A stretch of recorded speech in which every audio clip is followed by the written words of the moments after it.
إن الله وملائكته يصلون على النبي يا أيها الذين آمنوا صلوا عليه وسلموا تسليما.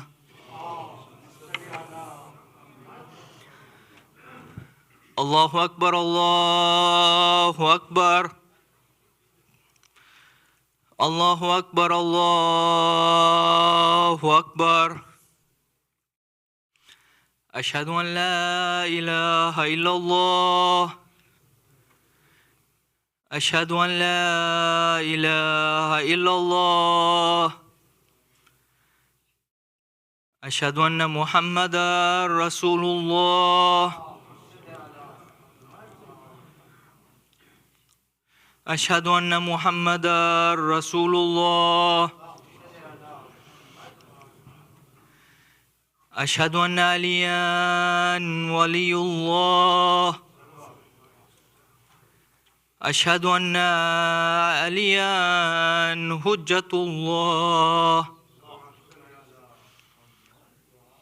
هيا على الصلاة هيا على الصلاة هيا على الفلاح هيا على الفلاح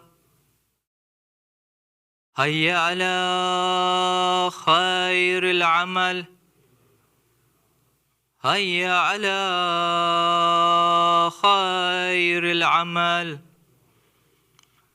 الله أكبر الله أكبر. لا إله إلا الله. لا إله إلا الله. اللهم صل.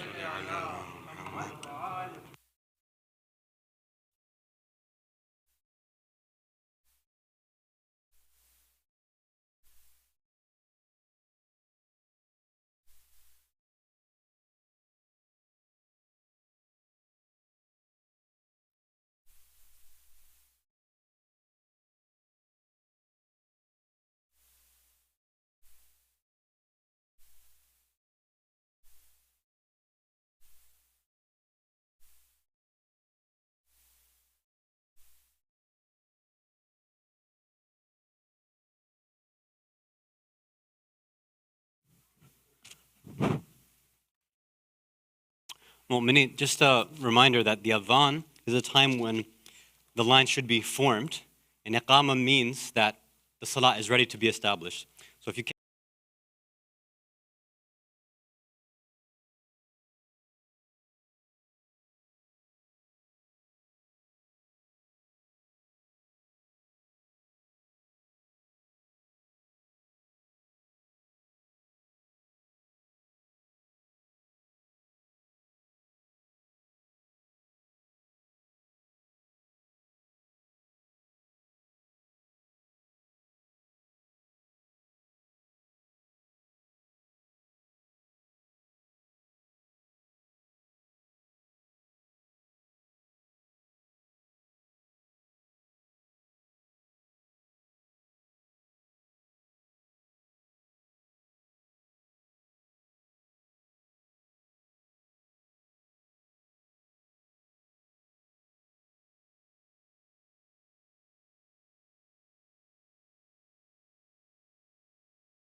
أعوذ بالله من الشيطان الرجيم بسم الله الرحمن الرحيم تبارك الذي بيده الملك وهو على كل شيء قدير الذي خلق الموت والحياة ليبلوكم أيكم أحسن عملا وهو العزيز الغفور الذي خلق 7 سماوات طباقا ما ترى في خلق الرحمن من تفاوت فارجع البصر هل ترى من فتور ثم ارجع البصر كرتين ينقلب إليك البصر خاسئا وهو حسير ولقد زينا السماء الدنيا بمصابيح وجعلناها رجوما للشياطين واعتدنا لهم عذاب السعير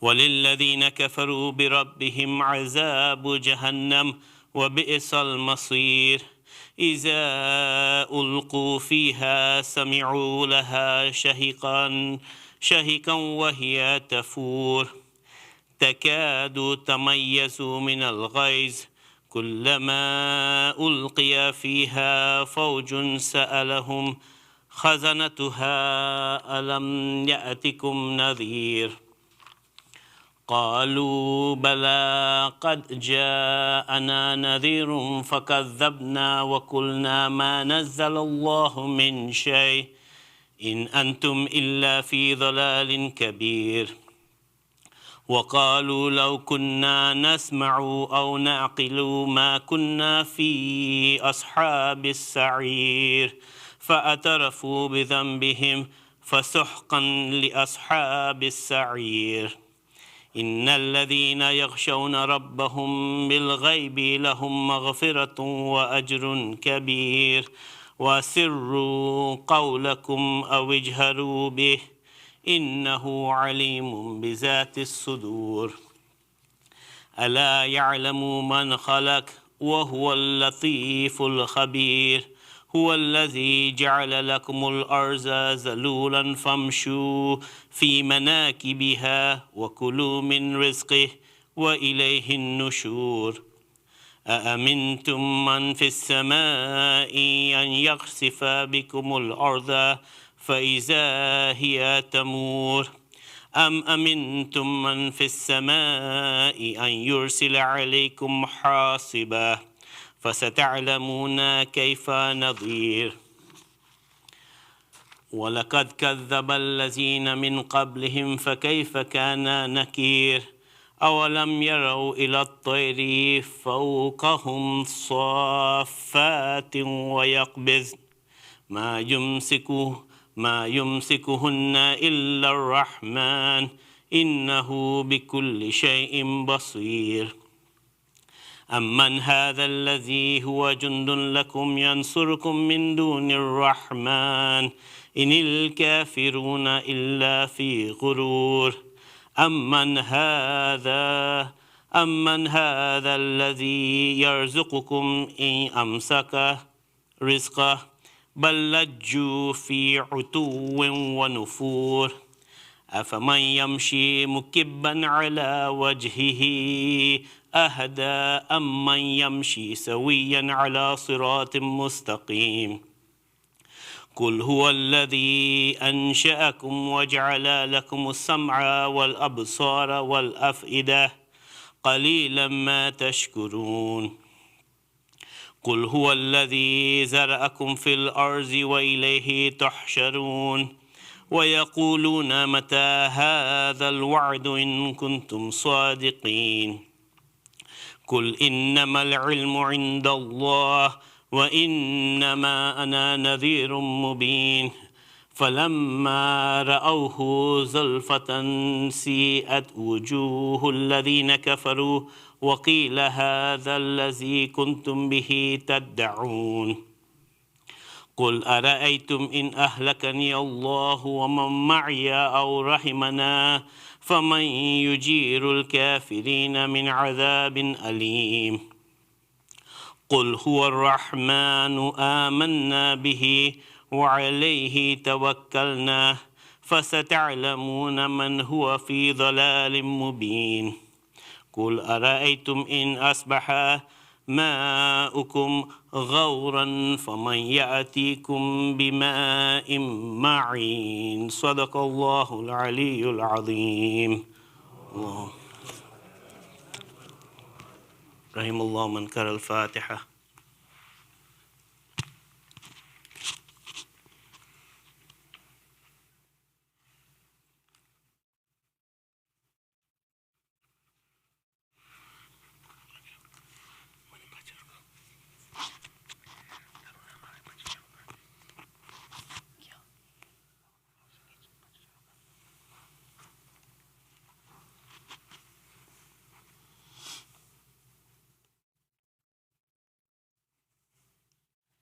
اللهم صل على محمد وآل محمد بسم الله الرحمن الرحيم اللهم إني أسألك وأتوجه إليك بنبيك نبي الرحمة محمد صلى الله عليه وآله يا أبا القاسم يا رسول الله يا إمام الرحمة يا سيدنا ومولانا إنا توجهنا واستشفعنا وتوسلنا بك إلى الله وقدمناك بين يدي حاجاتنا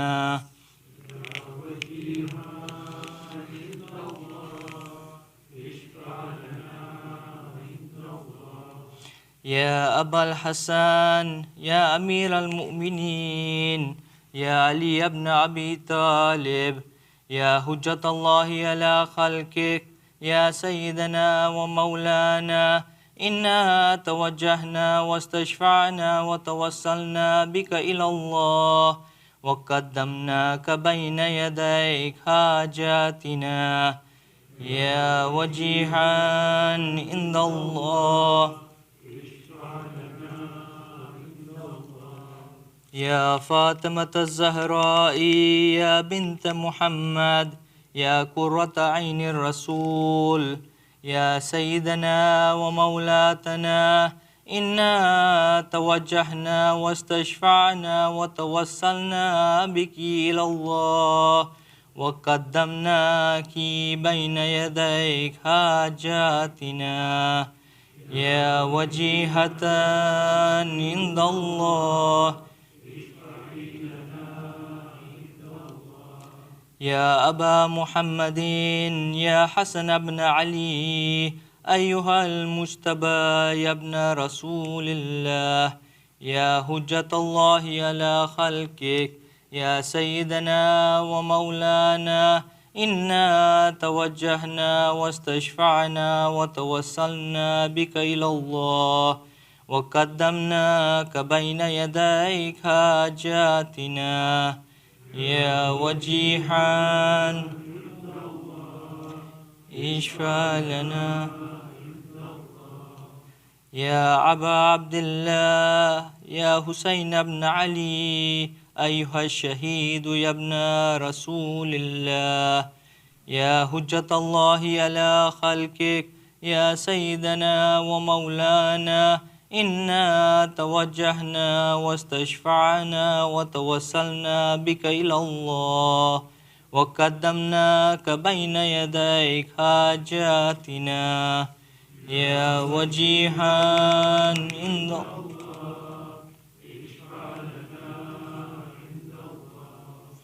يا أبا الحسن يا علي بن الحسين يا زين العابدين يا ابن رسول الله يا حجة الله على خلقك يا سيدنا ومولانا إنا توجهنا واستشفعنا وتوسلنا بك إلى الله وقدمناك بين يديك حاجاتنا يا وجيها عند الله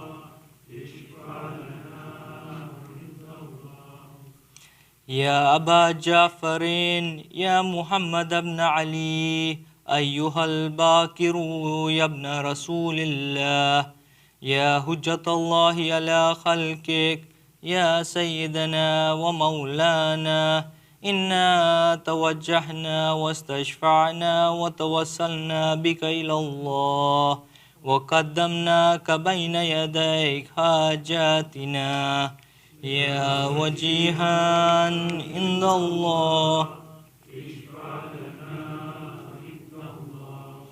يا أبا عبد الله يا جعفر بن محمد أيها الصادق يا ابن رسول الله يا حجة الله على خلقه يا سيدنا ومولانا إنا توجهنا واستشفعنا وتوسلنا بك إلى الله وقدمناك بين يديك حاجاتنا يا وجيها عند الله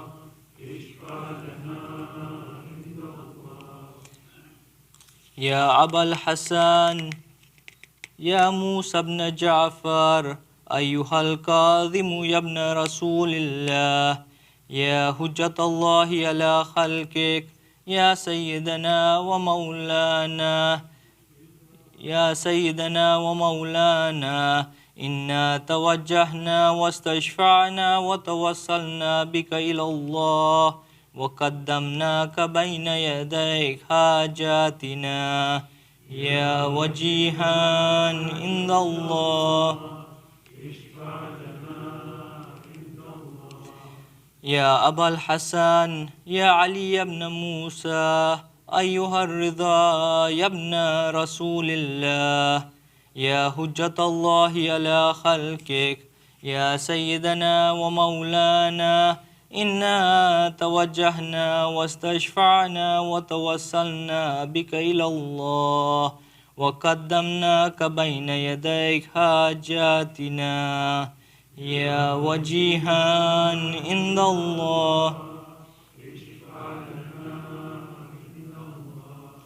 يا أبا جعفر يا محمد بن علي أيها التقي الجواد يا ابن رسول الله يا حجة الله على خلقك يا سيدنا ومولانا إنا توجهنا واستشفعنا وتوسلنا بك إلى الله وقدمناك بين يديك حاجاتنا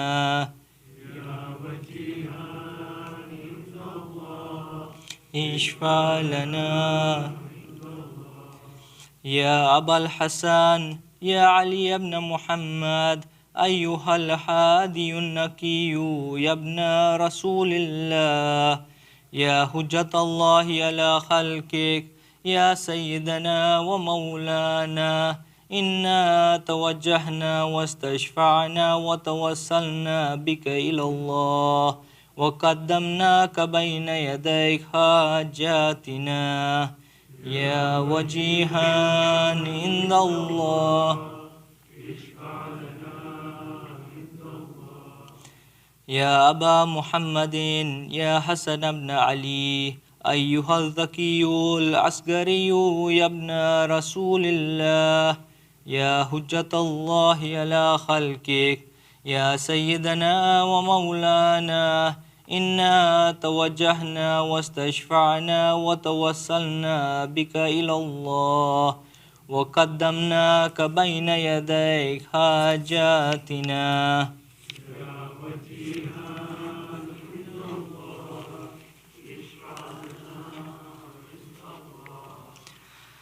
يا وصي الحسن والخلف الحجة أيها القائم المنتظر المهدي يا ابن رسول الله يا حجة الله على خلقك يا سيدنا ومولانا إنا توجهنا واستشفعنا وتوسلنا بك إلى الله وقدمناك بين يديك حاجاتنا يا وجيها عند الله اشفع لنا عند الله يا وجيها عند الله اشفع لنا عند الله يا وجيها عند الله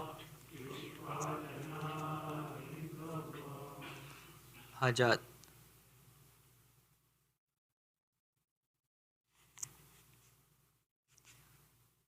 يا سادتي وموالي إني توجهت بكم أئمتي وودتي اليوم فقري وحاجتي إلى الله وتوسلت بكم إلى الله واستشفعت بكم إلى الله فاشفعوا لي عند الله واستنقذوني من ذنوبي عند الله فإنكم وسيلتي إلى الله وبحبكم وبقربكم أرجو نجاة من الله فكون عند الله رجائي يا سادتي يا أولياء الله صلى الله عليه أجمعين ولعن الله أعداء الله الظالمين من الأولين والآخرين آمين رب العالمين.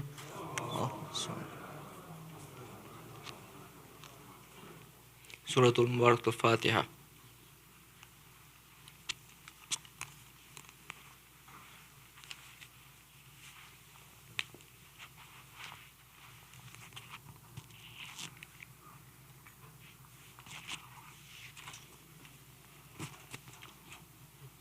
محمد وآل محمد صلوات.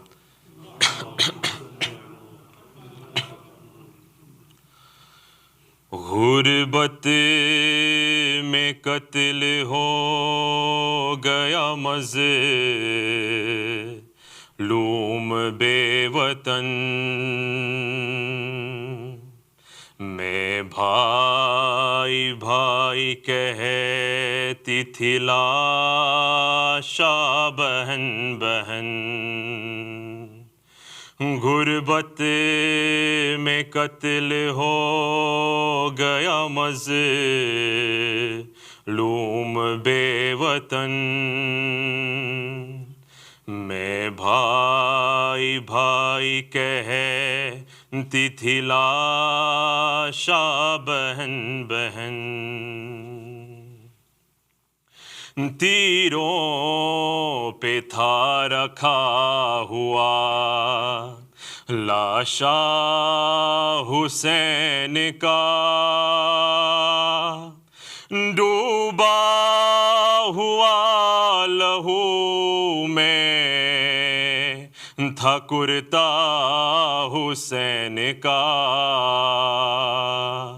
آواز تھی حسین کی بہن نا کفن کفن میں بھائی بھائی کہتی تھی لاشا بہن بہن ایک دل پہ داغ میں نے 72 اٹھا لیے کچھ داغ میں نے قلب کے اندر چھپا لیے چھپتے نہیں چھپانے سے داغ رسن رسن میں بھائی بھائی کہتی تھی لاشا بہن بہن دیکھا ہے بابا میں نے جو منظر بتاؤں کیا نیزے پہ تھا رکھا ہوا سر ہر شہید کا گھوڑوں کے دوڑنے سے تھا ٹکڑے بدن بدن میں بھائی بھائی کہتی تھی لاشا بہن بہن برچی کلے جائے علی اکبر میں جب لگی بابا کو دی صدا کبھی آواز مجھ کو دی کہتا تھا سینہ تھام کے ماں چھبن چھبن میں بھائی بھائی کہتی تھی لاشا بہن بہن غازی کے بعد اور قیامت گزر گئی پیاسوں کی آس ٹوٹ کے بن میں بکھر گئی ایک شور التش کا بپا تھا دہن دہن میں بھائی بھائی کہتی تھی لاشا بہن بہن آئی ناراس دو گھڑی پردیس کی فضا کنبہ شہید ہو گیا میرا گھر اجڑ گیا پردیس دیس غیر کا اپنا وطن وطن میں بھائی بھائی کہتی تھی لاشا بہن بہن غربت میں قتل ہو گیا مظلوم بے وطن میں بھائی بھائی کہتی تھی لاشا بہن بہن محمد وآل محمد صلوات الفاتحہ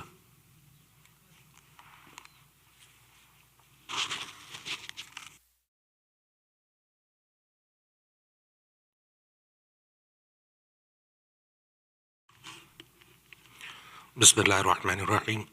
Sayyid Hasan Rizvi, respected elders, brothers, sisters in Iman, Assalamu alaikum wa rahmatullahi wa barakatuh. Surah Fatiha is requested for all the names listed on the screen and Kul Arwah al-Mu'mineen wal-Mu'minat, Sawab al-Fatiha.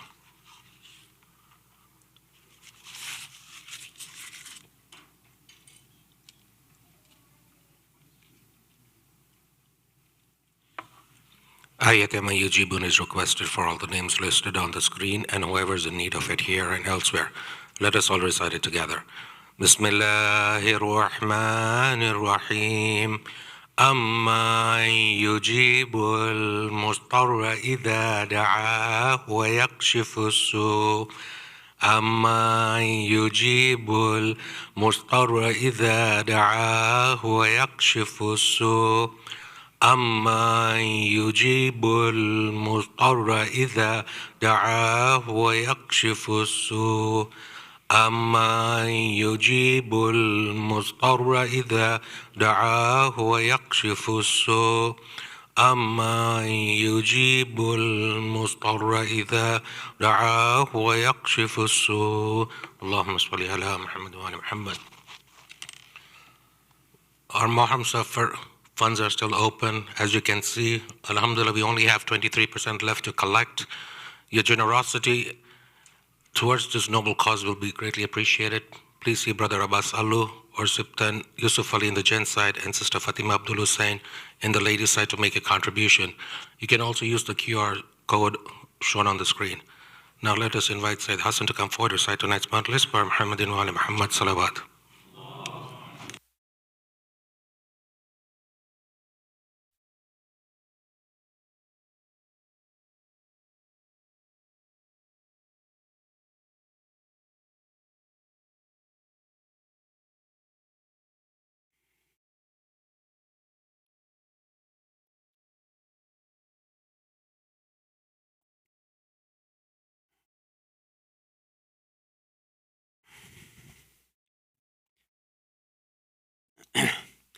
رحم الله من قرأ الفاتحة بعد الصلوات اللهم صل على محمد وآل محمد وعجل بسم الله الرحمن الرحيم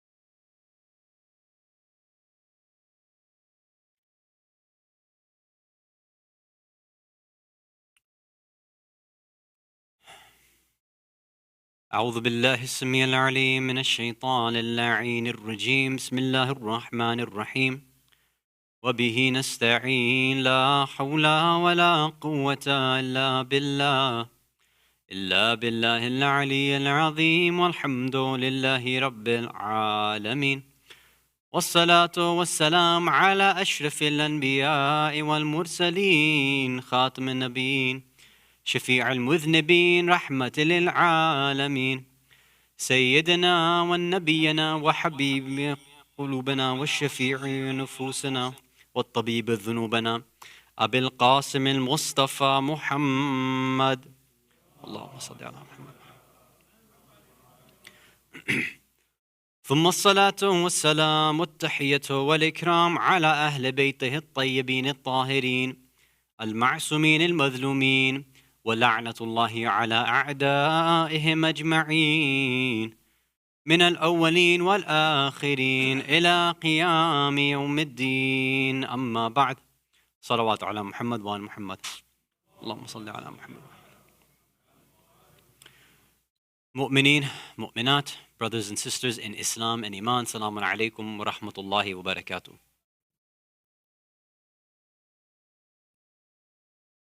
We've been discussing a few different topics relevant to these Ayam Aza and the month of Muharram and Safar. We last time talked a little bit about the history surrounding the events post-Karbala and specifically some of the things which took place to our fourth Imam, Imam Zain al-Abidin alayhi salatu wassalam. Allahumma salli ala Muhammad wa ala Muhammad wa ala.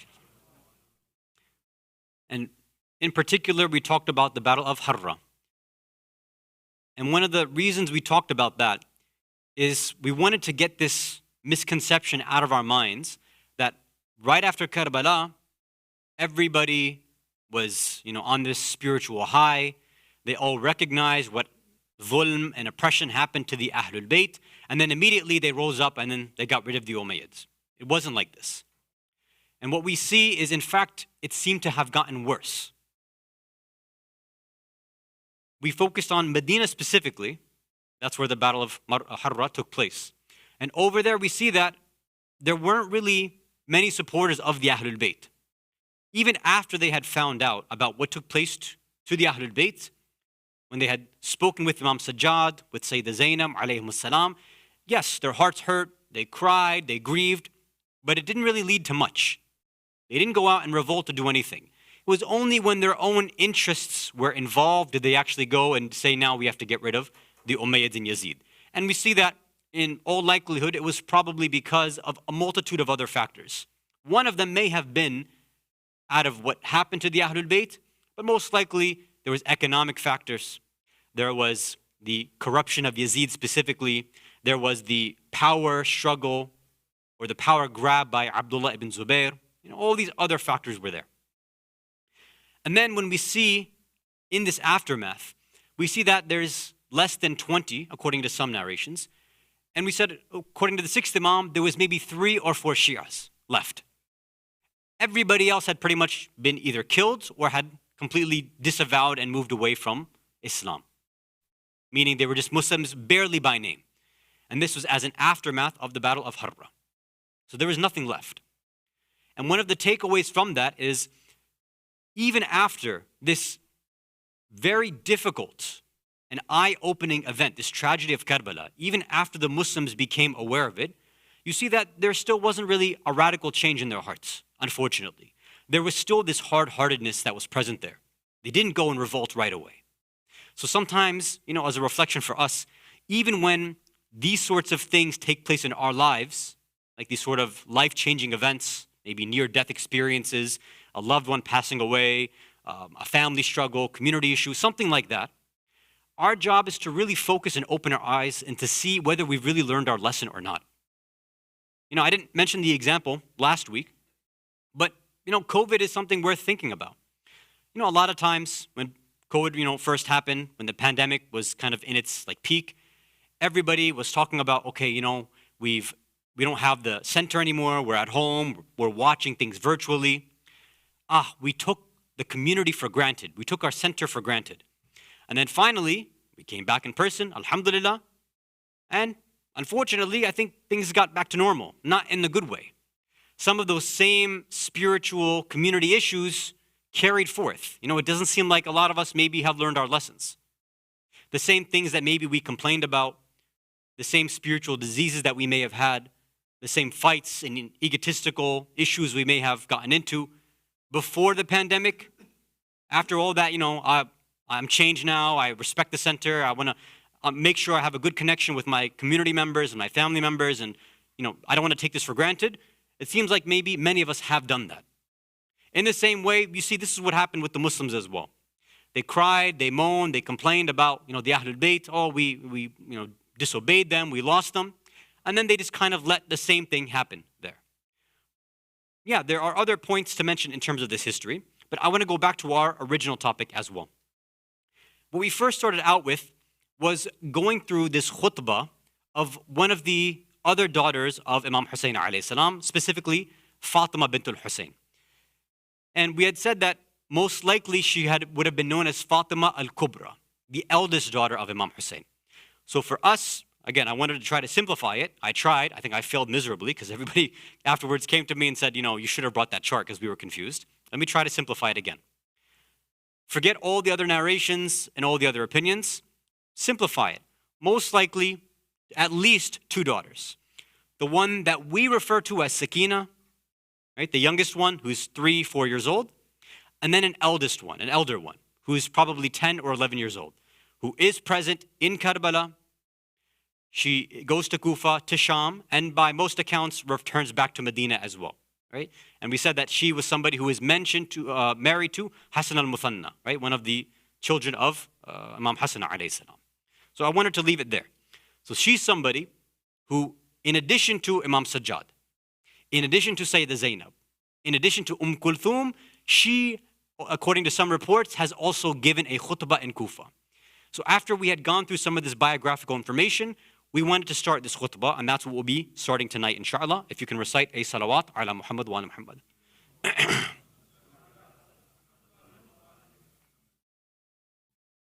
So again, Fatima al-Kubra, eldest daughter of Imam Hussein, 10, 11 years old. That's pretty much all you need to know there, right? So she's not Bibi Sakina. Let's keep it there. So what I want to do first is, since we have a few nights left up until Arba'in comes, and we have a few other sessions together, we're going to split the khutbah up into a few different parts based on the themes that I think are relevant for us. What I'll try to do is read the whole khutbah first, translate it as we go along, and then go back and then just offer points that I think maybe we can reflect upon, inshallah, with your permission. Or even without your permission, I'm still going to do it, right? I'm just saying that. I don't know why I say that. I'm going to do it anyway. Okay. So she begins. Bismillah ar-Rahman ar-Rahim. Alhamdulillahi adad al-ramli wal-hasa wa zinat al-arsh ila thara. All hamd, all praise is for Allah, as many times as there are grains of sand, and as heavy as the weight of all that extends from the earth to the sky. Ahmaduhu wa u'minu bih wa atawakkulu alayh. I do hamd, I perform hamd of Allah, right? I praise Allah. I have iman in Him, right? U'minu bih. And I have tawakkul, I completely rely on Allah. Wa ashhadu an la ilaha illallah wahdahu la sharika la wa anna Muhammadan abduhu wa rasuluh sallallahu alayhi wa alihi wa sallam. Allahumma salli ala Muhammad wa ala Muhammad wa And I give Shohada. I completely bear witness and perceive that there's nothing worthy of worship There is no truth, no reality except for Allah. He is unified, He is unique, He is pure, and there is no partner, nothing alongside Him.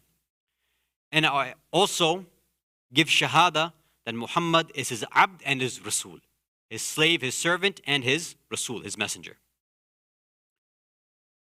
وأن أولاده ذبحوا بشط الفرات من غير ذهل ولا ترات. And I also bear witness and testify and give shahada that his awlad, the awlad of Muhammad, were slaughtered. ذبحوا, right? The dhabiha was performed of them. They were slaughtered on the bank of the Furat, the river Euphrates.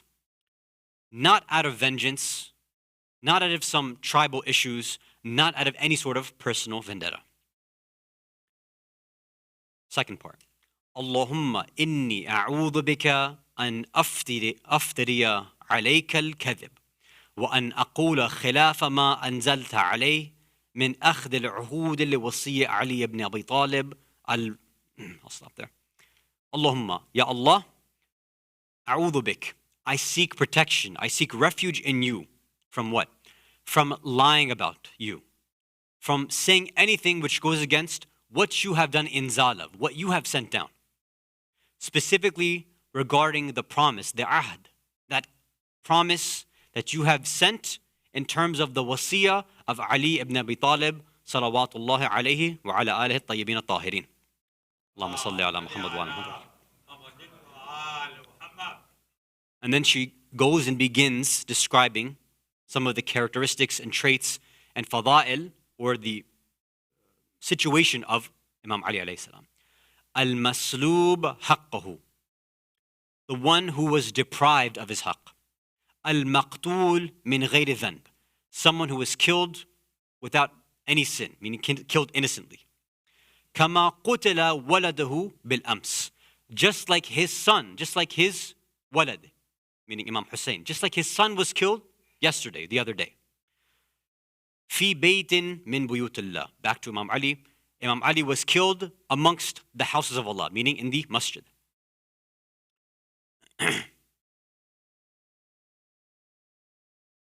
وَبِهَا مَعْشُرٌ مُسْلِمَةٌ بِأَلْسِنَتِهِمْ. So again, she's describing, the shahada of Imam Ali alayhi salam. There were Muslims who were present for his qatl. There were Muslims who were present when Imam Ali was killed, but they were Muslims بِأَلْسِنَتِهِمْ, just by tongue. That's it. تَعْسًا لِرُؤُوسِهِمْ. May they be ashamed. May they be miserable. This is a very oversimplified translation. Basically, she's saying, may they be damned. مَا دَفَعْتْ عَنْهُ ضَيْمًا فِي حَيَاتِي وَلَا عِنْدَ مَمَاتِي. These people who that she just damned and cursed, these people did not prevent Imam Ali from being oppressed during his lifetime, nor at the time of his death. حَتَّى قَبَضْتَهُ إِلَيْكَ مَحْمُودٌ نَقِيبًا. Up until you, Allah, you took his soul back to you, right? You did qabd of his soul. Mahmudun naqiba. He had this Mahmud status. He had a praiseworthy status. طيب الضريبة معروف المناقب مشهور المذاهب. His virtue, his taqwa, his religiosity was famous. It was well known. لم تأخذه فيك لومة اللائم ولا عدل العادل. No critique, no insult, no blame, no ridicule of any person. No one had ever kept him away from his goal, his maqsad, his purpose in life. Next part. هديته يا رب للإسلام الصغيرة. Ya Rabb, you guided Imam Ali when he was a young boy. Right? You gave him hidayat when he was صغير. وحمدت مناقبه كبيرة. And you did hamd of him. You praised him and praised his virtues when he was kabir, when he was older as well. وَلَمْ يَزَلْ نَاصِحًا لَكَ لِرَسُولِكَ صَلَوَاتُكَ عَلَيْهِ وَآلِهِ. And he was constantly concerned about you and your Rasul حتى قبضته إليك, until you took his soul back. Zahida في الدنيا غير حريص عليها. He was a zahid in the dunya, completely detached from the world. He had absolutely no inclinations towards this dunya whatsoever. راغبا في الآخرة. His raghb, his desire, his love was towards the akhirah. مجاهدا لك في سبيلك. He was a mujahid, completely devoted everything, struggled for you and on your sabil, on your path. رضيته فأخترته. You loved him. You had this rizayat. You're razi with him, so he was, this was your mukhtar. You chose him. You specifically selected him. وهديته إلى صراط مستقيم. And then because of this, you gave him hidayat to the sirat al-mustaqim. You had guided him towards the right path. So this is the first part.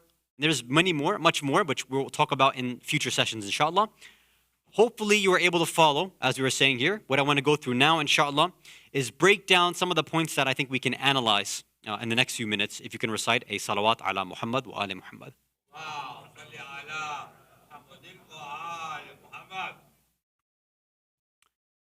There's two different ways and two different perspectives that I think we can analyze this from. One perspective is from the perspective of the audience, right? The mukhatabin, meaning the way she's speaking, the words she's using and choosing on purpose. What does this tell us about the individuals that she's speaking with? Specifically the Ahlul Kufa, right? These kind of individuals. What is she trying to say about them? The other perspective we can look at is not from the mukhatab, but from the mukhatib, the person who's actually speaking, the khatiba, right? From Bibi Fatima, this Fatima al-Kubra. What is this telling us about her characteristic? What is this speech and her choice of words? What does it say about her status as a member of the Ahlul Bayt? What is it saying? And then when we combine these points together, we'll hopefully be able to take some points that are relevant for us in our own community and spiritual growth, inshallah. Salawat ala Muhammad wa ala Muhammad. First, let's start analyzing it from the perspective of the mukhatabin, the audience members, the listeners. You know how sometimes when you're trying to talk to somebody and, it's not somebody that you can easily get through, right? There's like a barrier in between you and them. You're trying to get your point across. You're trying to get them to understand something.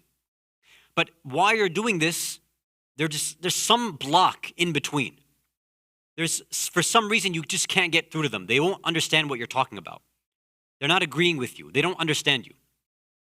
And the way that we talk about it and we use our own phrases, we say, I'm trying to get through to them. Even in our own words, we're saying that, I'm trying to get through to them, meaning there's something in between me and them. There's a block, there's a barrier, there's some sort of wall. If I can get past that wall, maybe they'll understand what I'm talking about. If we think about the way she's speaking, Bibi Fatima bint al-Hussein, if we look at the way she's speaking and the words she's choosing, it might be able to tell us a little bit about that wall that was set up, that the people had set up between themselves and Fatima al-Kubra, or between them and the Ahlul Bayt, between them and Rasulullah, between them and Allah, between them and Islam. What sort of spiritual diseases did they have? Why is she speaking in this certain way? She is speaking to believing, practicing Muslims. These are people who believe in Allah. They believe in Rasulullah. They believe in some understanding of a continuation and a application of Islam. They're Muslims. They pray. They fast. They read the Quran. Imam Hussein alayhi salam is not fighting against atheists or anything like that. These are Muslims that they are speaking to. Right? This is Kufa, not Sham. Sham, things are a bit different. And if you notice, again, we don't have time to do this, if you actually analyze the speeches, specifically, let's say Bibi Zainab and Imam Sajjad, in Kufa versus their speeches in Sham, there's a complete difference in the tone, in the way that they're speaking, in the words that they choose, in the target audience. That's why they're speaking differently. So for example, We know that Imam Zain al-Abidin alayhi salatu wassalam, Allahumma salli ala Muhammad wa ala Muhammad. In his khutbah, in Bibi Zainab's khutbah, and even in this Sayyidah Fatima's khutbah, Fatima al-Kubra here, they begin right away talking about certain ideas, assuming who the audience members and what they understand. What we see, for example, with Imam Sajjad alayhi salam in Sham, he has to talk to them and say, Man arafani faqad arafani. If you knew me, then you knew me. But if you didn't know me, then let me introduce myself. And then he begins explaining all his fada'il, right? Ana ibn Makkah wa Mina, etc., etc. So what our ulama, one of the points they bring out, because some of them have said that, these are sociological points that you can actually take out. They said, look, in Sham, they had no idea about some of these basic concepts of Islam. That's why he has to actually introduce himself to the wider public. They don't know the Ahlul Bayt, personally. They don't know Imam Sajjad. They don't know Imam Hussein. They don't know Bibi Fatima. They don't know Imam Ali. They don't know Rasulullah in that way. Their Islam is coming from the Khulafa, right? Abu Bakr, Umar, Uthman. It's being sent over there. It's second-hand, third generation Islam. These were the same people because of the propaganda of Muawiyah. Many of them believed what? Imam Ali doesn't even know how to pray. He doesn't pray at all. They fell, victim to a lot of propaganda. So they didn't know what was going on. But that's not what we're seeing and witnessing in Kufa. In Kufa, these are Muslims who lived and understood and had witnessed Rasulullah. They had lived and seen and lived under the governorship, the hukuma of Imam Ali alayhi salam. They had first-hand experience with Bibi Fatima, for example, with Sayyidah Zainab, with members of the Ahlul Bayt. When they came in, many of them said, what are the Ahlul Bayt being treated like slaves for, prisoners? Many of them recognized it right away. And that's why also, as inshallah we'll go more into detail in the Masa'ib, the treatment between the Ahlul Kufa and the Ahlul Sham is different as well. But we'll save that for the Musibah and Masa'ib. So, when they are speaking to the people in Kufa, the manner of speaking is different than the way that they're speaking in Sham. So we can kind of break it down into two different ways that even ulama, when they engage in tabligh, there's two different methods that an alim or a speaker might take. One way is called irshadul jahil. Irshad, we know, is just doing rushd, guiding somebody, helping them grow. And it's irshadul jahil, somebody who's ignorant, they don't know. And you see, when they're walking in the Bazar Sham, when they get to the palace, what are they doing? They say, do you know this ayah? Do you know this ayah? Do you know the Ahlul Bayt? And some of these, these seniors who know the Quran, they say, yeah, I know that. He said, guess what? We are the Ahlul Bayt. They are making the connection. They're teaching these people because they didn't know. And then once they recognize, you see, they begin to cry in Sham. So there's a different method being used over there because of the fact that they were jahil. They didn't understand some of these things. Not everybody. No, I'm saying every single person was like that. But many of them were like that. They just didn't know. They didn't have that experience. They didn't have that, theory plus application. They understood generally the Ahlul Bayt and Rasulullah and all that stuff, but they had never met them or known them. Nobody had ever reached Sham. But in Kufa, they knew. So in Kufa, it's not irshadul jahil. They're not teaching ignorant people. There's a different method. This is tadhakkur, or this is indhar. Tadhakkur meaning giving reminders, or indhar meaning giving harsh warnings. And you see, if you look at the way the khutbahs are being mentioned, these are harsh khutbahs, every single one of them. They're not saying, oh, if only you were there with us in Karbala. If only, oh, you didn't know any better, this and that. No, they said, may God damn all of you. May God curse all of you. Your tears are useless. This is the language that every single one of them, Sayyidah Zainab, Imam Sajjad, Kulthum, and Fatima al-Kubra, they're all using this type of language. And this type of language is meant for a certain type of audience. I want to go through some few ayat of Quran which highlight this point. If you can recite as-salawat ala Muhammad wa ala Muhammad.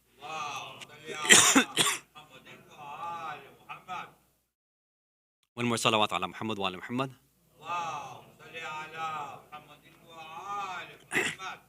And a third louder salawat ala Muhammad wa ala Muhammad.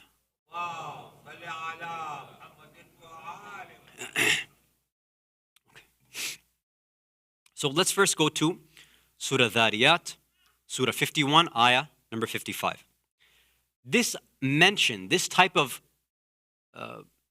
tabligh is mentioned in the Quran multiple times, right? tadhakkur, right? Giving dhikr, reminding people. For example, أعوذ بالله من الشيطان الرجيم بسم الله الرحمن الرحيم وذكر فإن ذكر تنفع المؤمنين. So, do dhikr, do tadhakkur, remind people. Because this reminding will help mu'mineen, meaning people who have iman, they believe in Allah. They believe in the Day of Judgment. They believe in the Prophet. They believe in the Quran. All of this, they believe in that. So just give them reminders and maybe they'll wake up. Maybe they might wake up. Look at now, go back to the khutbah. What is she doing in the beginning? She starts with hamd. She's praising Allah. She's doing it in a very beautiful way, right? As many times as there are grains of sand. This is a 10-year-old girl who's saying this. As heavy as the weight of all that extends from the earth to the sky. She's saying, I'm doing hamd of Allah. I have iman in Him. I have full tawakkul in Him. She's, giving her shahadatain, right? In La ilaha illallah, Muhammadur Rasulullah. And then immediately after she says all of this, then she begins to talk about the shahada, the slaughtering that she had witnessed. So after she wakes them up, she gives them the reminder of that Islam that maybe they forgot a little bit. She gives them that reminder to wake them up a little bit. Let's go to another ayah. If you can recite a salawat. Ala Muhammad wa Muhammad. Sometimes these reminders may or may not benefit. So sometimes this type of methodology may not be useful. Allah says in Surah Al-A'la, right? Surah 87, ayah number 9. فَذَكِّرْ إِن نَفَعَتِ الذِّكْرَ. So do this tadhakkur if this reminding people will be beneficial. Sometimes it is, sometimes it's not. Sometimes you offer reminders and it just goes over people's heads. And this is where sometimes it's not about reminding people, it's about condemning them. And this is where, inshallah, when we mention a bit later on, I think in the next section when we go to the khutbah, when she finally addresses the people of Kufa, just like her aunt Zainab, you see, and just like Imam Sajjad, she just condemns them and mentions their spiritual diseases, right? Just to condemn and show them, to make them feel bad. Right? And this is where sometimes we have this last type of group as well. And this is in ayah number 37, Surah Al-Safat, Surah 37, ayah number 13. وَإِذَا ذُكِّرُوا لَا يَذْكُرُونَ. There's a third group as well. Sometimes people, you remind them, if they're mu'mineen, they say, aha, I wake up. Sometimes that beneficial may or may not help them out. But there are some people, if you do that on purpose, they just don't want to remember it all. They've become so hard-hearted, so stubborn, they push themselves away from any type of reminder. They don't like to be in a situation where they're reminded about Allah, about Rasulullah, about the Ahlul Bayt. Any good religious stuff, keep me away from that kind of thing. And this, if that happens to us, if, people start talking about religious stuff and, we're like, I don't want to talk about that right now, that might show us what kind of, soul we have, what direction our heart is oriented. And I know sometimes, you can tell in a gathering how it works. Sometimes you'll be sitting and the conversation will be about, sports. It'll be about community stuff. It'll be about family stuff. Maybe you're talking about, if anybody's seen the new Marvel movie, Shang-Chi, right? I haven't seen it, so don't spoil it for me, please. You'll be talking about something else, right? Just random current events, whatever. Anything on your mind. And then imagine after all this, you're talking about basic stuff and somebody's like, oh, did you see that, what took place in Palestine the other day? Or did you see what happened in Afghanistan? Why'd you get all negative all of a sudden? Why'd you make such a dark turn? Sometimes when people make that weird change, it shifts, that immediate sort of shift, digression, it's weird for people. Or even if it's not that, it's religious stuff, right? Imagine, right, you're sitting around talking about, dunyawi stuff, which is fine. It's not haram to do that. You're talking about cars, money, whatever, talking about that. And somebody says, I was thinking about this ayah of Quran the other day. They're like, what are you talking about, man? Where did you get this Quran stuff? Get that Islam stuff. Save it for the baraza or the other type of baraza, not our baraza. This is not where we want to hear that stuff.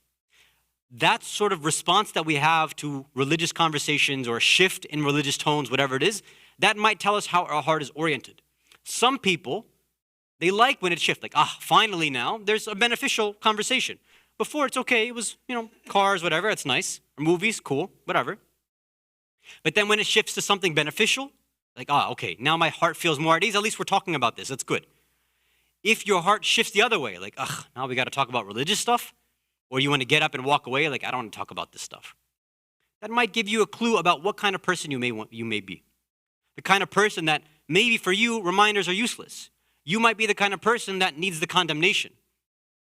You might be the kind of person that when the Imam, inshallah, returns, he's not going to be kindly reminding you, say, oh, remember your promise to Allah and all this stuff. He'll be saying, you're condemned. There's no hope for you. In the same way, all of these mukhatibin, Imam Sajjad, Sayyid Zainab, Kulthum, Fatima al-Kubra, they're saying, keep your tears. Your tears are useless right now because some of you are so hard-hearted. You've disobeyed so much, as she mentions over here, right? She makes a connection here. She says, look at what happened to my grandfather, Imam Ali. He was killed innocently. He was your wali, your khalifa. Just like Imam Hussein was killed innocently as well. So she's making these connections. You disobeyed him. You disobeyed Imam Ali. And this is the same way you betrayed Imam Hussein. She's making these connections. You knew the fada'il of Ali as well. And she mentions all of them on purpose to remind them. You knew exactly who he was. You witnessed how he was in Kufa. You saw that his government was full of justice. You saw how he was like. He took care of all of you. And this is how you repaid him and his family. So she's trying to bring up that emotional reaction in these individuals. So sometimes we require these sort of responses. Hopefully, inshallah, we never get to that point. Hopefully, we're that type where we can be reminded and then our heart wakes up and then we shift away from the dunya and towards things that are beneficial for our soul. Salawat ala Muhammad wa ala Muhammad.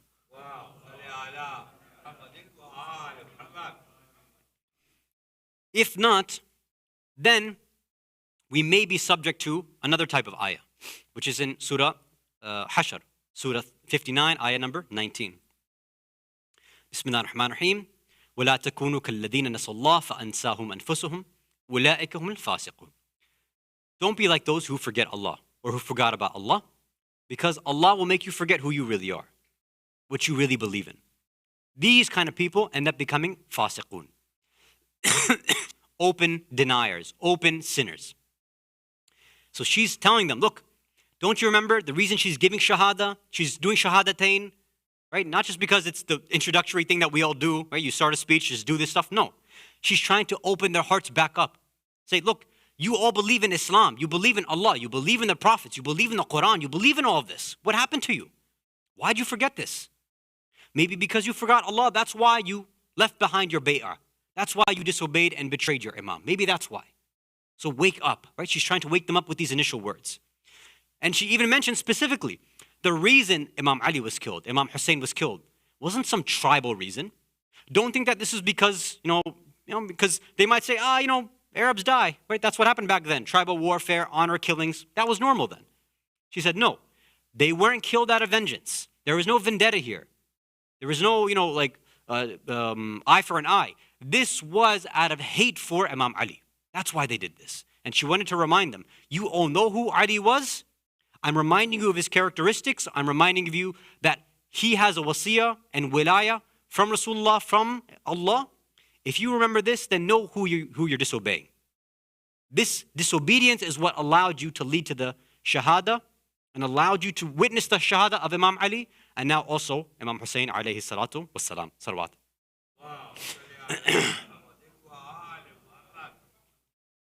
So she retraces these steps for all of them. She says, look, you are betrayers of wilayah. You say you believe in Allah. You say you believe in Rasulullah, but right at the beginning, you betrayed the wali, Imam Ali. And then by continuation, you betrayed his son, Imam Hussein. So she's showing them kind of this, giving them, they had this short-term memory loss. She's giving them these reminders. So this is if we analyze it from the perspective of who she's talking to. Now, what about her perspective? What do her words and her khutbah, what does it say about her?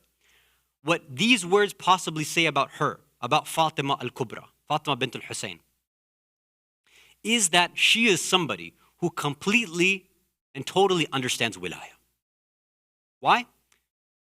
Look at what we've mentioned. If you remember how she's talking about the khutbah, right? She's mentioning, Allah, she's doing hamd and all these things. She mentions the Imam Ali, Rasulullah, the killing of Imam Ali. She makes a dua that I hope I don't lie about you, Allah. I only want to say what is true. She mentions the wasiyah of Imam Ali. She mentions the fada'il of Imam Ali. She talks, yeah, and that's pretty much it. Not once has she mentioned her own name. Not once did she say that my grandfather was killed. Not once did she say my great-grandfather was killed. Not once did she say my father was killed. She hasn't made any connection personal. Now, if you and I were in the same situation and we were deprived of our rights, or even now if you look at these videos of people who are being oppressed by the Zionists, right, in Palestine, in Palestine, or people who may be oppressed in Afghanistan, or Kashmir, or in Syria right now, or wherever, what they'll cry about, what they'll talk about, as most of us would do as well, say, look, they killed my father, they killed my mother, they killed my family. We'd make it personal. She hasn't mentioned one of those things yet. She starts from Allah. She says, this is wilayah. Her ego's not involved in the equation. Her own personal attachment's not involved there. She is completely devoted to Allah, to Islam. She says, this is the Rasul of Allah. And it's the continuation. The wali and wasi of Rasulullah was killed. The continuation of that, meaning Imam Hussein, he was killed. She's mentioning it in connection to Islam and Allah, not in connection to her own self. You see, this is an egoless way of describing dhulm to somebody, when you don't have your own ego and nafs involved in the equation. Can you understand? Like, as adults, most of us could barely even do this. This is a 10-year-old girl, 11-year-old girl, completely destroys her own nafs. She's just witnessed the death of her father, the death of her brothers, the death of her uncles, of all their family and friends, and she's able to eloquently speak in such a way. It's amazing, really. No pain is referenced to herself at all. Now, how do we take these points and connect it to our idea of community building? We'll mention a few points and then we'll move on to the musibah, inshallah, if you can recite as-salawat ala Muhammad wa ala Muhammad. One more salawat ala Muhammad wa ala Muhammad.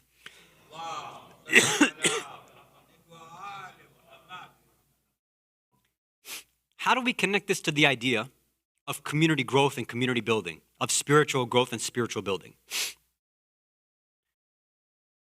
Go back to the analysis, right? We said that there's one thing we need to look at is in terms of the speakers or the people who are being spoken to, the audience, the mukhatabin, sorry. And then we look at the perspective of the speaker itself. So it's a two-way relationship. And this is something that you and I, we've discussed a lot, right? That in all community building, it's always a two-way relationship. It's not all on the community, just like it's not all on the speakers or whoever's involved in the community building. It's not always like that. It's two-way, right? For the audience, in order for them to have a real effect, they need to be able to see an egoless speaker. And perhaps it's for this reason why you see, as we're going to see inshallah, when this personality, this grand personality, Fatimat al-Kubra, she's speaking this way. At some point towards the end, one of the people in the audience says, stop it. We can't take this anymore. Our hearts are burning. That's how one of the men stops her. Says, we understand what you're saying. Our hearts can't take anymore. They were crying so much because they were completely defeated by what she was saying. They saw that this young girl is completely breaking down us, making us feel ashamed. They saw that she was completely egoless. So when audiences, when Muslims see somebody who, is not self-serving or self-supporting, when they see that they're egoless, when they see a proper Islamic leader, then they're usually willing to follow. Right? When they see somebody who has taqwa, then they'll follow. If they don't see that, then they say, maybe they'll, make excuses, whether they're good or bad excuses, whatever, but they'll have a reason to give excuses. Think about, for example, if a speaker comes and tries to get a point across to a community, but the community thinks that there's an ulterior motive there. Like, I'll give you a simple example. Let's say right now, I try to make a case that, resident ulama should be paid more. Immediately you'll be like, okay, this guy's got an ulterior motive because he wants to be paid more. That's why he's saying that. So you're saying, forget the points. Even if I were to give you Quranic points, right? Even if I were to give you a hadith or advice from the ulama, in the back of your mind, you'll say, this guy's got an ego problem. He's after money. He's after the dunya. That's why he's asking for the stuff, right? Whether it's true or not, it's a different point. But the fact that you see an ego in me, that it's self-supporting, self-serving, you're going to toss the idea out altogether. And that's why sometimes you'll notice, even when some speakers, they make really good points, very valid points, there's just something about them that, they speak well, they're making good points. I don't know, it just doesn't click with me. Something just doesn't work out. And sometimes you walk away with information but you don't feel changed. And maybe it could be because you don't see that egolessness. You don't see that taqwa in that speaker. Right? And this is something that all speakers, right, including myself, have to be careful of and work on. But I said it's two-way, so I started with myself, and now I have to talk about you guys. So I'll mention that other point, if you can recite as-salawat ala Muhammad wa ala Muhammad. So I did the pseudo-humble thing, and I, attacked myself first, but now I got to attack, right, communities. Not you, but you know what I mean. So if the audience members, the community needs to see somebody without an ego, somebody that has taqwa, that's trying to follow Islamic principles, well, what does a speaker need? What does a mukhatib, the khatib or khatiba, what do they require? Well, they need somebody with Muslim ears. What does that mean? What does it mean to have Muslim ears? Or what does it mean to be an Islamic listener or an Islamic audience member? There's certain sort of language that only Muslims or Shia specifically will use, right? A specific culture that we have. Alhamdulillah, mashallah, ya Ali, all these kind of things. If a person can feel themselves, not accustomed to that language, in fact, they don't like that language, then what sort of reminders will a speaker be able to actually get across?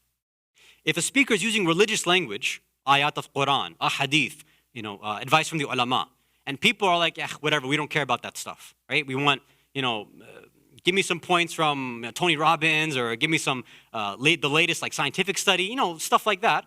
Not to say it's all bad, but their ears are looking for something else. It's not based on wilayah. It's not based on Allah's irada, on Allah's intention. It's not Quranic based. It's not based on the Ahlul Bayt. Then they might say, I don't want to hear that. I want other points. Speak to me in my own language, which means that maybe our ears are not Muslim ears. They're not Islamic ears. We're looking and listening for other things. You see, one positive point about the way that in Kufa, Sayyid Zainab, Imam Sajjad, Kulthum, and Fatimatul Kubra, they're able to speak to Muslims. Yeah, they've messed up, definitely.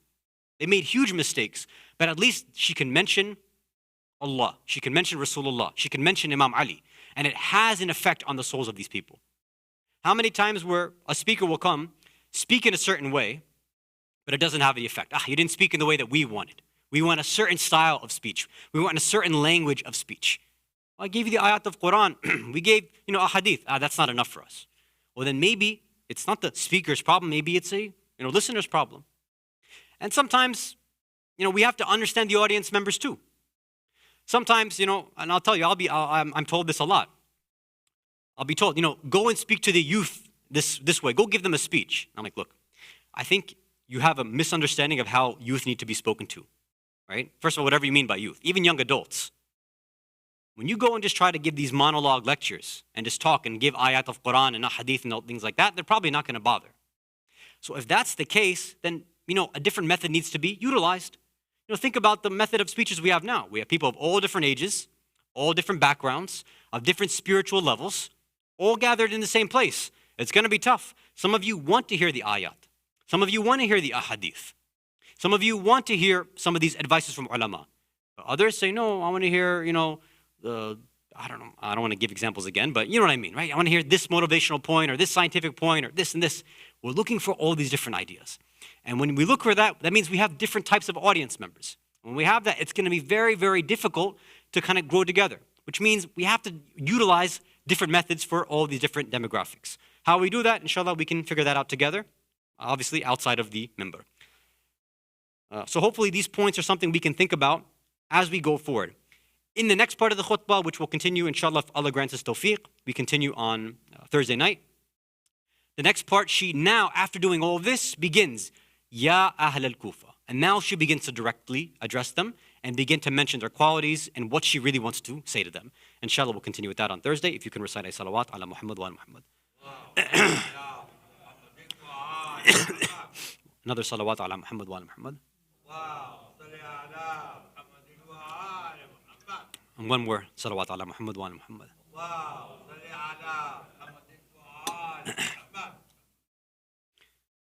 We talked about how there was a difference between the people of Kufa and the people of Sham. It's not just about their religiosity level, their connection to the Quran or to Allah or to Rasulullah or Imam Ali. You see, because they had some semblance of connection to the Ahlul Bayt, they were able to maintain at least some dignity. The treatment that the Ahlul Bayt, the haram of the Ahlul Bayt, the women, the children, the treatment that they'd got in Kufa was not great treatment. But there's a reason why we famously attribute to Imam Sajjad when he's asked about what difficulty there was, he doesn't say Kufa, he doesn't say Karbala. He says Sham, Sham, Sham. And they say that this night where we are, inshallah, perhaps beginning the month of Safar, they say this is perhaps that night when they began to enter and they were brought to Sham. Look at the difference in the behavior. When they enter Kufa, yes, it was difficult, but the people were crying. They understood the Ahlul Bayt. You begin to see women, when they see the heads, and they've seen the women and children of the Ahlul Bayt like they've never seen them before, you see women begin to come out with scarves and hijab and say, please cover yourselves up. When they see these young children in this manner, you see that they begin to bring out food and water to the children. And this is where they say, Inna sadaqa haram alayna. Sadaqah is haram for us. We can't take these gifts from you. We can't take sadaqah from you. They begin to recite poetry. They begin crying in Kufa, saying, what have we allowed to happen? People begin in uproar. Why have we allowed this to happen to the Ahlul Bayt? They are crying. This is Kufa. Yes, they are responsible for what happened, but the treatment in Kufa versus the treatment in Sham. You see, when they reach Sham and they are paraded through the bazaar de Sham, when the women and children were being given water, when they were being given hijabs, when you're given all of this, in Kufa, in Sham, you see that on the rooftops, people begin picking up stones and begin throwing it at Imam Sajjad. They begin throwing it at all the women and children. They begin laughing and smiling at all what they see. Instead of giving them glasses of water like they did in Kufa, they said some people would go to their balconies as they went through the bazaar and they would pour boiling hot water on top of the heads of these women and children and Imam Sajjad.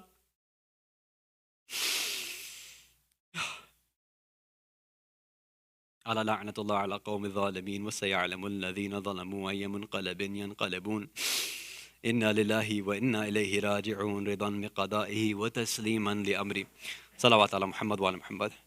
واو صل على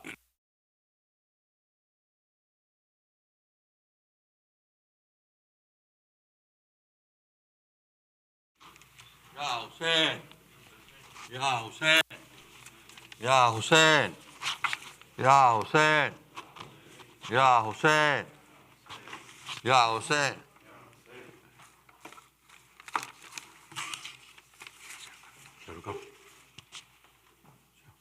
कैद खाने में इंद्र ने कहा कैद खाने में इंद्र ने कहा सर उठाओ तो बीबी हो जरा कुछ बताओ तो घर कहाँ लुटा कुछ बताओ तो घर कहाँ लुटा सर उठाओ तो बीबी हो जरा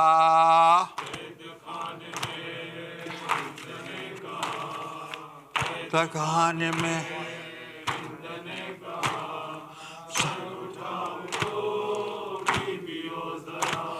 मैं वेलाई हूँ बच्चों के लिए मैं वेलाई हूँ बच्चों के लिए खाना लाई हूँ आपके लिए खाओ इसमें से आप थोड़ा सा खाओ इसमें से आप थोड़ा सा सर उठाओ तो बीवी हो जरा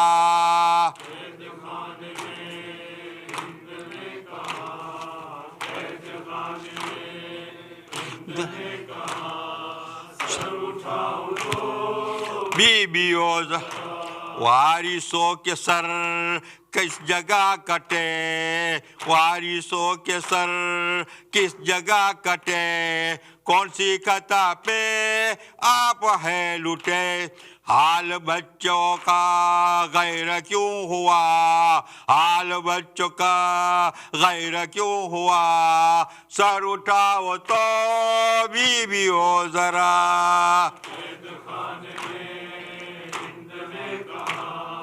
قید خانے میں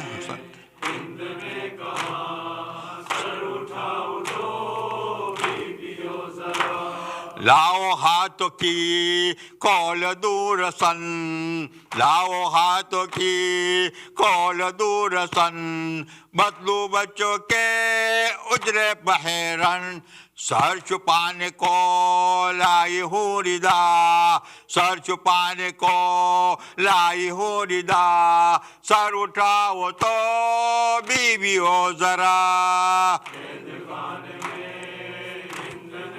ہاں قید خانے میں ہند سر اٹھاؤ تو آپ کے کیا والدوں کا نام آپ ہے کیا والدوں کا نام میرے فاطمہ کچھ کرو کلام ٹکڑے ہوتا ہے دل خدا گواہ ٹکڑے ہوتا ہے دل خدا گواہ سر اٹھاؤ تو بیوی ہو ذرا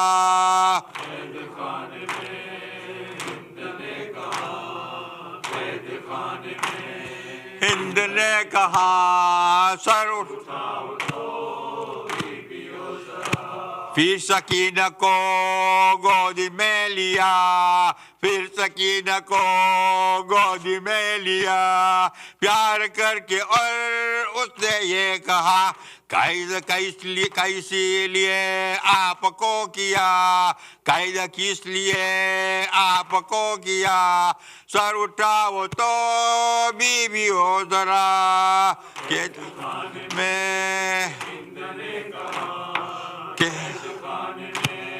ہند نے کہا سر اٹھاؤ تو بیوی ہو الحسین مولانا الحسین مولانا الفاتحہ مع صلوات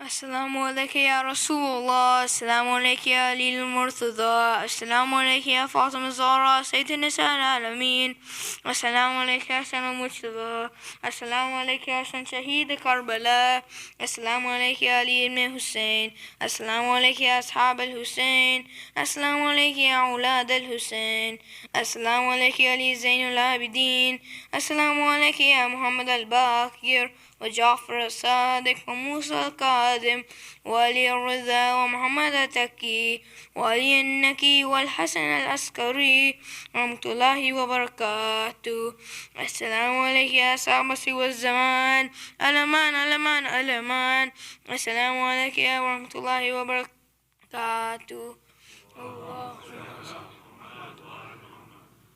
اللهم كل وليك الحجة من الحسن صلواتك عليه وعلى آبائه هذه ساعتي وفي كل ساعة وليا وحافظا وقائدا وناصرا ودليلا وعينا حتى تسكنه أرضك ثوى وتمتعه فيها طويلا يا أرحم الله.